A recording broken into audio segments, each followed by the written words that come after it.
Hello friends, நான் தான் உங்கள் சிம்மா பேசுகிறேன். அதான் இந்த வீடியோவில் எதை பற்றி பார்க்க போகிறோம் அப்படின்னா, வரக்கூடிய குரு பயிற்சி. இந்த 2025 மே மாதம் குரு பயிற்சி ஆகுது. இந்த குரு பயிற்சி சிம்ம ராசிக்கு என்ன மாதிரியான பலன்களை கொடுக்க போகுது அப்படின்றது தான் இந்த வீடியோவில் டீட்டெயில்டாக பார்க்க போகிறோம். அதாவது சிம்ம ராசிக்கு இந்த குரு பயிற்சி என்ன அப்படின்னு பார்த்தீங்கன்னா, லாப குரு. அதாவது சிம்ம ராசிக்கு பார்த்தீங்கன்னா லாபஸ்தானம் 11ஆம் வீட்டில் குரு இருக்க போகிறார். எவ்வளவு நாள் அப்படின்னு பார்த்தீங்கன்னா, அடுத்த 1 ஆண்டு காலம், அடுத்த 1 வருஷம் லாபஸ்தானத்தில் குரு இருப்பார். ஸோ இந்த லாபஸ்தானத்தில் இருக்கக்கூடிய குரு சிம்ம ராசிக்காரங்களுக்கு, அதே மாதிரி சிம்ம லக்னத்தில் பிறந்தவங்களுக்கு என்ன மாதிரியான விஷயங்களை கொடுப்பார் அப்படின்னா, எடுக்கக்கூடிய எந்த முயற்சியாக இருந்தாலும் சக்ஸஸை கொடுப்பார். அதுதான் முக்கியமான விஷயம். அதாவது லாபஸ்தானம் அப்படிங்கிறது ஜோதிடத்தில் முதன்மையான பாவம். நம்ம வாழ்க்கையில் எல்லாருமே ஏதாவது முயற்சி எடுத்துகிட்டு இருக்கோம் வாழ்க்கையில் ஜெயிக்கிறதுக்கு. ஆனால் எல்லாருமே முயற்சி எடுக்கிறவங்க எல்லாருமே பெருசாக ஜெயிக்கிறாங்களா அப்படின்னா கிடையாது. லாபஸ்தானத்தில் முக்கியமான கிரகங்கள் இருந்தால் மட்டும்தான் அவங்க பெரிய லெவலில் வாழ்க்கையில் அச்சீவ் பண்ணுறாங்க. ஸோ இப்போ சிம்ம ராசிக்கு பார்த்தீங்கன்னா அடுத்த 1 வருஷம் லாபஸ்தானத்தில் குரு பகவான் இருக்கு. ஜோதிடத்தை பொறுத்த வரைக்கும் முழுக்க முழுக்க சுப கிரகம். யாரு அப்படின்னு பார்த்தீங்கன்னா குரு பகவான் தான். வேற எந்த கிரகத்துக்குமே சுப கிரகம் இருக்கு, ஆனா முழுக்க முழுக்க சுப கிரகம் அப்படின்னு பார்த்தீங்கன்னா எந்த கிரகமே கிடையாது. குரு ஒருத்தர் தான் முழுக்க முழுக்க சுபகிரகம். ஸோ அந்த குரு லாபஸ்தானத்துல சிம்ம ராசிக்கு இருக்கிறதுனால அடுத்த 1 வருஷம் சிம்ம ராசிக்காரங்க நீங்க உங்க வாழ்க்கையில எந்த முயற்சி எடுத்தாலும் சக்சஸ்ஃபுல்லா, அதுதான் முக்கியமான விஷயம். உங்க வாழ்க்கையில சக்சஸ்க்கு என்ன முயற்சி எடுத்தாலும் சரி, அது கிடைக்கிறதுக்கு சப்போர்ட் வேணும். அந்த சப்போர்ட்டை இந்த 1 வருட காலம் குரு பகவான் முழுக்க கொடுப்பார். அதாவது சரி, வாழ்க்கையில ஜெயிக்கிறதுக்கு சப்போர்ட் பண்றதுக்கு குரு இருக்கார் அப்படின்னு சொல்றீங்க, சரி. ஆனா நம்ம முயற்சி எடுக்கணும்ல. இப்போ அடுத்த கேள்வி, ஒருத்தர் முயற்சியே எடுக்காம சும்மா வீட்டில் உட்காந்துட்டு இருந்தா எப்படிங்க சக்சஸ்ஃபுல்லா வருவார் அப்படின்னா, இப்போ வரக்கூடிய இந்த குரு பகவான் முயற்சி பாவத்தை பார்க்குறார். அதனால முயற்சியை கண்டிப்பா எடுக்க வைப்பார். அதுதான் விஷயம். அதாவது குரு இருக்கிற வீட்டு மட்டும் விஷயம் கிடையாது. குருவுடைய பார்வை ரொம்ப முக்கியமான விதி. ஜோதிடத்தை பொறுத்த வரைக்கும் குருவுக்கு ஸ்பெஷல் பார்வை இருக்கு. 5, 7, 9 இந்த 3 பார்வைகள் குரு பகவானுக்கு உண்டு. இப்போ 7ஆம் வீட்டு அந்த 7ஆம் பார்வை வந்து பார்த்தீங்கன்னா எல்லா கிரகத்துக்குமே இருக்கு. ஸோ அது பெரிய விஷயம் கிடையாது. ஆனால் குருவை பொறுத்த வரைக்கும் 7ஆம் பார்வை மட்டும் இல்லாமல் 5ஆம் பார்வை, 9ஆம் பார்வை, இந்த மாதிரி ஸ்பெஷல் திருஷ்டியும் 2 இருக்கு. ஸோ அதற்கு காரணம் என்ன அப்படின்னா, குரு பகவான் நம்ம வாழ்க்கையில் ஒரு பில்லர்ஸ் மாதிரி, ஒரு 4 பில்லர்ஸ். எல்லாருடைய வாழ்க்கையிலையும் பார்த்தீங்கன்னா குரு பகவானுடைய கையில் 4 பாவங்கள் இருக்கும். ஏன்னா அவர் ஒரு பாவத்தில் இருப்பார், 3 பாவத்தை பார்ப்பார். அந்த 5ஆம் பார்வை, 7ஆம் பார்வை, 9ஆம் பார்வை. ஸோ இந்த பார்வையால் 3 பாவத்தை பார்க்கும்போது அந்த பாவத்தோட கண்ட்ரோலும் குரு பகவான் கிட்ட வந்துடும். தான் இருக்கக்கூடிய வீட்டோட கண்ட்ரோலும் குரு பகவான் கிட்ட இருக்கும். ஸோ அதனால நம்ம வாழ்க்கையில் 4 வீட்டை குரு கண்ட்ரோலில் இருக்கும். ஸோ அதனால என்னதான் லைஃப்பில் வந்து ஒருத்தருக்கு மோசமான காலகட்டமாக இருந்தாலும் சரி, எப்பயுமே ஒரு சில விஷயங்களில் தப்பிச்சிருவாங்க. ஒரு சில விஷயங்கள் மட்டும் அவங்களுக்கு கை கொடுத்து தூக்கி. ஸோ அதுதான் அந்த குருபலம் செய்யும். இப்போ குருவுடைய 5ஆம் பார்வை எங்க விழுது அப்படின்னு பார்த்தீங்கன்னா, சிம்ம ராசிக்கு 3ஆம் வீடு முயற்சி ஸ்தானத்தில் விழுது. ஸோ அதனால இதுக்கு முன்னாடி சும்மா வீட்டில் உட்காந்து ஏதோ கதை சொல்லிட்டு இருந்தவங்கெல்லாம் இப்போ இந்த மேக்கு பிறகு முயற்சி எடுக்க ஆரம்பிப்பாங்க. ஏன்னா முயற்சி ஸ்தானத்தை குருவை பார்த்துட்டாலே உடம்புல வந்து ஒரு புது உத்வேகம், ஒரு புது எனர்ஜி கிடைக்கும். ஏதாவது நம்ம வாழ்க்கையில சாதிக்கணும், பெரிய லெவல்ல முன்னேற்றம் அடையணும் அப்படின்னு சொல்லிட்டு இவங்களே ரொம்ப பிரியப்பட்டு ஏதாவது முயற்சி எடுத்து சக்சஸ்ஃபுல்லாக வரணும், லைஃப்ல எப்படியாவது ஜெயிச்சிடணும் அப்படின்னு சொல்லிட்டு அந்த உத்வேகத்துல அதிக முயற்சிகள் எடுப்பாங்க. வேலைக்கு இது வரைக்கும் போகவே இல்லை, முயற்சியே எடுக்க மாட்டேன், நான் வீட்டில் தான் உட்காந்துருப்பேன் அப்படின்னு அடம்பிடிச்சவங்க கூட ஏதாவது நம்ம இனிமேட்டு பண்ணி ஆகணும் அப்படின்னு சொல்லிட்டு வேலைக்கு போக ஆரம்பிப்பாங்க. அதே மாதிரி தொழில் ரீதியாக ஏதாவது எடுத்த முடிவுகள் சரியா வரல அப்படின்னு சொல்லிட்டு துவண்டு போகாம திரும்பவும் முயற்சிகள் எடுப்பாங்க. ஸோ இது வேலைக்கு போறவங்களும் சரி, தொழில் பண்றவங்களுக்கும் சரி, டெஃபினட்டா நல்ல காலகட்டம்.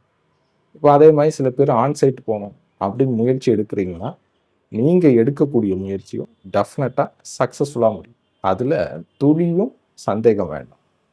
ஸோ இந்த மாதிரி உங்க வாழ்க்கையில எந்த விஷயங்களுக்கு எல்லாத்துக்குமே நீங்க முயற்சி எடுக்கிறீங்களோ அது எல்லாமே கைக்கும்.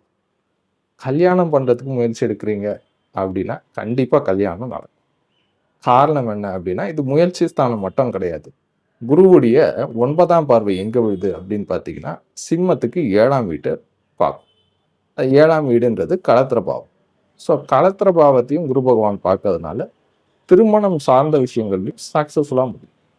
ஸோ இந்த மாதிரி அடுத்த ஒரு ஆண்டு காலம் நீங்கள் உங்கள் வாழ்க்கையில் எந்த விஷயத்துக்கு முயற்சி எடுத்தாலும் சக்ஸஸை கொடுக்கும். ஸோ அந்த முயற்சி ஸ்தானத்தை குரு பார்க்கறதுனால முயற்சிகள் அதிகப்படியாக எடுப்பீங்க. ஸோ அது நல்ல விஷயம். அதுக்கு அடுத்தது குருவுடைய 7ஆம் பார்வை எங்கே விழுது அப்படின்னா, சிம்மத்துக்கு 5ஆம் வீட்டில் விழுது. சிம்மத்துடைய 5ஆம் வீடே பார்த்தீங்கன்னா டிஃபால்ட்டாகவே குருவோட வீடு தான். ஸோ குரு தன்னோட வீட்டையே பார்க்குறாரு. ஸோ குரு மற்ற கிரகத்தை பார்க்கும்போது கூட நல்லது எந்த லெவலுக்கு இருக்கோ இல்லையோ, தன் வீட்டை குரு பார்க்கும்போது முழுக்க முழுக்க அங்கே நல்ல விஷயங்கள் ரொம்ப அதிகமாகவே செய்யும்.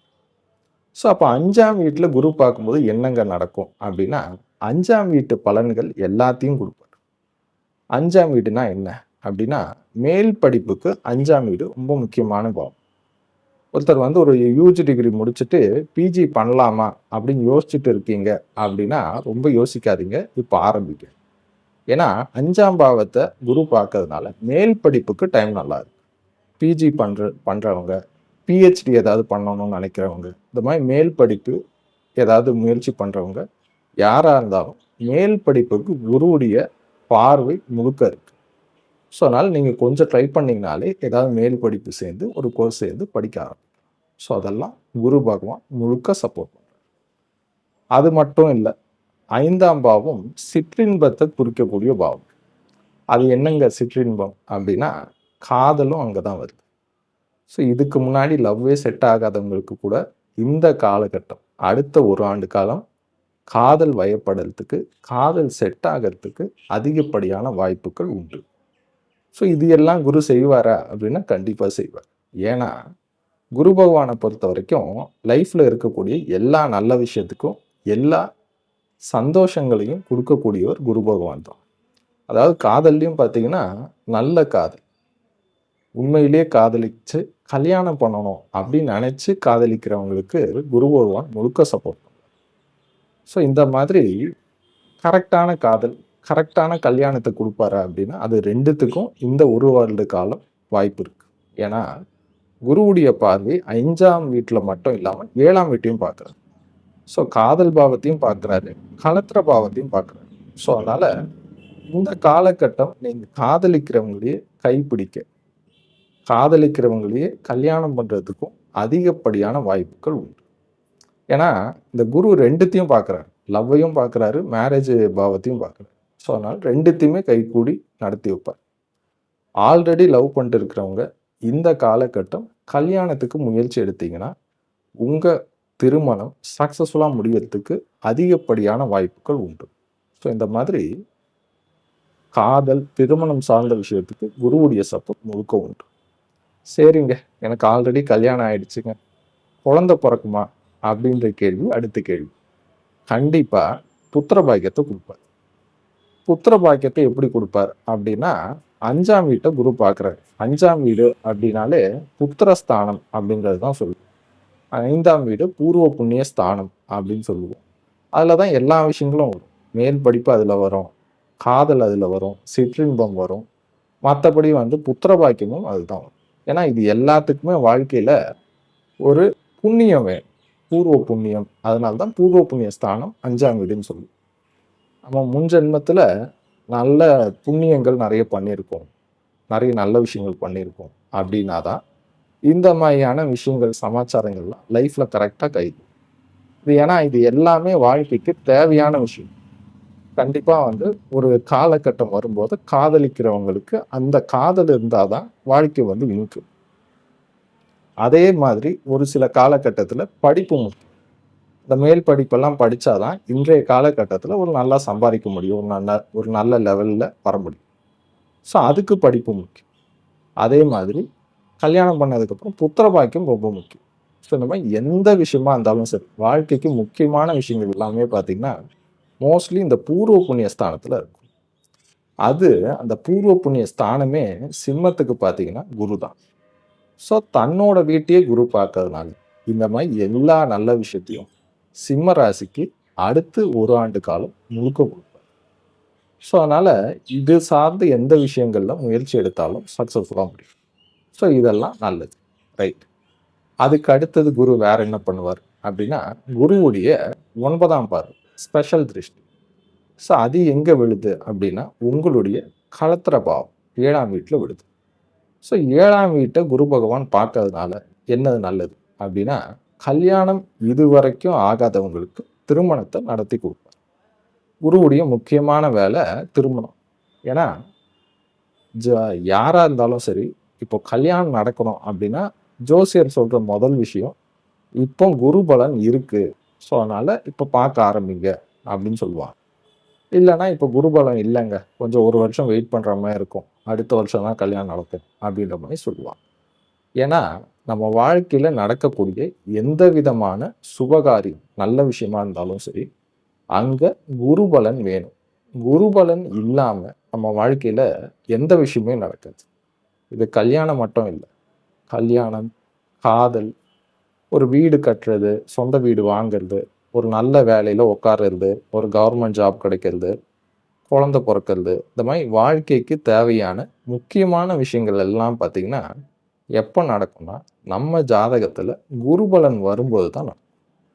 அந்த குருபலன் இப்போ சிம்ம ராசிக்கு வந்தாச்சா அப்படின்னா கண்டிப்பா வந்தாச்சு. ஏன்னா லாபஸ்தானத்துல இருக்கார். ஸோ எடுக்கக்கூடிய எந்த முயற்சியா இருந்தாலும் வெற்றியை கொடுக்கறது லாபஸ்தானம். இந்த லாபஸ்தானத்துல இருந்து அவர் களத்திர பாவத்தையும் பார்க்குறாரு, பூர்வ புண்ணிய ஸ்தானத்தையும் பார்க்குறாரு. ஸோ அதனால எந்த விஷயம் முயற்சி எடுத்தாலும் சரி, திருமணம் சார்ந்த விஷயத்துக்கு முழுக்க சப்போர்ட் பண்ணுவார். ஸோ இது வரைக்கும் கல்யாணம் ஆகாதவங்க கல்யாணம் நடத்தி கொடுக்கறதுக்கு குரு பகவான் ரெடியாக இருக்கு. ஸோ நீங்கள் கல்யாணத்துக்கு உண்டான முயற்சிகளை கொஞ்சம் எடுத்தால் போதும். பல பேருக்கு நல்ல வேலையில் இருக்காங்க, நல்லா சம்பாதிக்கிறாங்க, ஃபாரின்ல இருக்காங்க, எல்லாமே ஓகே, நல்லா படிச்சிருக்காங்க, எல்லாமே ஓகே. ஆனால் கல்யாணம் கைகூட மாட்டேங்குது. காரணம் என்ன அப்படின்னா, பல பேருக்கு பலவிதமான எதிர்பார்ப்புகள். அது ஒரு விஷயம். அதாவது ஒருத்தவங்க நான் ஒரு டிகிரி முடிச்சுட்டாங்க, ஃபாரின்ல இருக்காங்க, கனடாவில் இருக்கேன், கனடாவில் தான் பையன் வேணும், அதே மாதிரி நான் படித்த அதே கேட்டகரியில் தான் பையனும் படிச்சிருக்கணும், அதே ஃபீல்டில் தான் இருக்கணும் அப்படின்னு சொல்லிட்டு எல்லா விஷயத்துலையும் கொஞ்சம் நம்ம கண்டிஷன்ஸ் போடும்போது அந்த கண்டிஷன்ஸ் எல்லா நேரத்திலும் மீட் ஆக மாட்டேங்குது. ஏன்னா கண்டிஷன்ஸுக்கு உண்டான பையன் இருந்தால் கூட அந்த காலகட்டத்தில் குருபலன் இருக்கா அப்படின்றது தான் முக்கியம். ஆனா இந்த காலகட்டத்தில் இந்த மாதிரி கண்டிஷன்ஸ் போடாமல் வாழ முடியாதுங்க, இப்படி தாங்க எனக்கு பையன் வேணும் அப்படின்னு சொல்லிட்டு சில பேர் அடம் பிடிக்கிறாங்க. ஆனால் அந்த மாதிரி அடம் பிடிக்கிறவங்களுக்கு கூட அவங்களுடைய கண்டிஷன்ஸ் எல்லாத்தையும் டிக் பண்ணுற மாதிரி இந்த காலகட்டம் குரு பகவான் நல்லபடியாக ஒரு பையனை கொடுப்பார். ஸோ அந்த மாதிரி கல்யாணத்துக்கு ஒரு நல்ல பேரை கொடுக்கறதுக்கு அதிகப்படியான வாய்ப்புகள். ஸோ அதனால் இங்கே எந்த ஊர் எந்த நாடு, ஏன்னா நம்ம ஆளுங்க வந்து எல்லா நாட்டிலையும் இருக்காங்க. US, Canada, Australia, Malaysia, Singapore, இந்த மாதிரி எல்லா நாட்டிலையும் நம்மவர்கள் தமிழ் ஆளுங்க எல்லா ஊர்லேயும் இருக்காங்க. அதே மாதிரி இந்த இலங்கை தமிழர்களும் எல்லா நாட்டிலையும் இருக்காங்க. ஸோ இவங்களுக்கெல்லாம் பார்த்தீங்கன்னா இந்த காலகட்டம் நீங்கள் ஒரு வேளை சிம்ம ராசியாக இருக்கிற பட்சத்தில், அப்படி இல்லைன்னா சிம்ம லக்னமாக இருந்தாலும் பரவாயில்ல, நீங்கள் வேறு ஏதாவது ராசி சிம்ம லக்னமாக இருந்தாலும் அடுத்த 1 ஆண்டு காலம் இந்த மேக்கு பிறகு நீங்கள் எதிர்பார்க்குற மாதிரி நல்ல ஒரு வரன் அமையறதுக்கு அதிகப்படியான வாய்ப்புகள் உண்டு. ஸோ அதனால் ஏதாவது முயற்சி எடுத்து கல்யாணத்தை முடிக்கும். ஸோ இப்போ களத்திர பாவத்தை பார்க்கறதுனால வெறும் கல்யாணம் மட்டும் தானா அப்படின்னா கிடையாது. உங்களுக்கு ஏதாவது ஒரு விதத்தில் ஒரு நல்ல பார்ட்னரை கொடுப்பார். பார்ட்னர்னா நீங்கள் ஒரு தொழில் பண்ணுறீங்க அப்படின்னா அதுக்கு சப்போர்ட்டாக யாரையாவது அனுப்பிச்சி வைப்பார். ஒரு பார்ட்னர்ஷிப்பில் ஏதாவது பிஸ்னஸ் ஆரம்பிக்கணும் அப்படின்னா இந்த காலகட்டம் கொஞ்சம் கரெக்டான ஆளாக இருக்கிற பட்சத்தில் பார்த்து ஆரம்பிக்கலாம். ஸோ ஏன்னா குருவுடைய பார்வை உங்களுக்கு களத்திர பாவத்தில் விடுறதுனால இப்போ ஆரம்பிக்கக்கூடிய பார்ட்னர்ஷிப்பு நீண்ட காலம் நடக்கும். அதாவது பார்ட்னர்ஷிப்னா நிறைய பேர் வந்து பார்ட்னர்ஷிப்பில் பிஸ்னஸ் ஆரம்பிச்சிருவாங்க. ஆரம்பிச்சுட்டு அடுத்த 1-2 வருஷத்துலேயே ஊற்றி மூட்டுருவாங்க. ஏன்னா அது பார்ட்னர்ஷிப்பு செட் ஆகலைங்க. அவன் ஒன்று சொல்கிறான், நான் ஒன்று சொல்கிறேன், நான் சொல்கிறத அவன் கேட்க மாட்டேங்கிறான், அவன் சொல்கிறத நான் கேட்க மாட்டேங்கிறேன், ஸோ அதனால செட் ஆகலை அப்படின்னு சொல்கிறாங்க. இதெல்லாம் எந்த காலகட்டத்தில் ஆரம்பிக்கிறது அப்படின்னு பார்த்தீங்கன்னா, குருபலன் இல்லாத காலகட்டத்தில் பார்ட்னர்ஷிப்பு ஏதாவது ஆரம்பிச்சிங்கன்னா நீடித்த நாள் நிலைக்காது. ஸோ அதுதான் விஷயம். ஸோ இப்போ குருவுடைய பார்வை அந்த பார்ட்னர்ஷிப் வீடு அப்படின்னு சொல்றது 7ஆம் வீடு. அதை பார்க்கறதுனால இப்போ வரக்கூடிய பார்ட்னர் நீண்ட நாள் உங்களோட நிலைத்து நிற்பார். ஸோ அதனால ஒரு நல்ல பார்ட்னர் குரு பகவானே உங்களுக்காக சூஸ் பண்ணி அனுப்புவார். ஸோ இந்த மாதிரி ஏதாவது ஒரு நீங்கள் செய்யக்கூடிய வேலையில் கூட ஒரு நல்ல பார்ட்னர் குரு பகவானே அனுப்பி வைக்க அதிகப்படியான வாய்ப்புகள் உண்டு. அது மட்டும் இல்லாமல் 7ஆம் வீடு வெளி உலக தொடர்பு, அதாவது உங்களுடைய இமேஜ். சில பேருக்கு இமேஜ் ரொம்ப முக்கியம். இன்றைய காலகட்டத்தில் செலிப்ரிட்டிஸ் மட்டும் இல்லை, சோஷியல் மீடியாவில் இருக்கிறவங்களும் சரி, இன்ஃப்ளூயன்சர்ஸாக இருந்தாலும் சரி, யாராக இருந்தாலும் சரி, அந்த ஒரு இமேஜ் முக்கியம். அந்த இமேஜை இந்த காலகட்டம் குரு பகவான் தூக்கி கொடுப்பார். ஒரு நல்ல பேர், நல்ல வந்து மக்கள் மத்தியில் ஒரு செல்வாக்கு, இந்த மாதிரி ஏதாவது நல்ல விஷயத்த டெஃபினட்டாக கொடுப்பார். இது சாதாரண நிலையில் இருக்கிறவங்களுக்கு கூட உங்களுடைய குடும்பத்தில், உங்களுடைய சர்க்கிள், உங்களுடைய சோஷியல் சர்க்கிள், உங்களுடைய வேலை பார்க்குற இடத்துல, உங்களுடைய வட்டாரம், இதிலெல்லாம் உங்களுடைய இமேஜை குரு பகவான் உயர்த்துவார். இவருக்கு வந்து ஒரு நல்ல பேர் இருக்குது, இவர் ஒரு நல்ல மனிதர், இவர் வந்து நல்ல உழைப்பாளி அப்படின்ற மாதிரி உங்களுடைய பேர், அந்த குட்வில், அது எல்லாமே வந்து இன்க்ரீஸ் ஆகும். ஸோ இந்த மாதிரி சிம்ம ராசியை பொறுத்த வரைக்கும் குரு பகவான் அடுத்த 1 ஆண்டு காலம் இந்த மாதிரியான விஷயங்கள், சமாச்சாரங்கள் எல்லாத்தையும் கொடுப்பார். சரிங்களா? ஸோ இதுதான் விஷயம் ஃப்ரெண்ட்ஸ். தேங்க்யூ.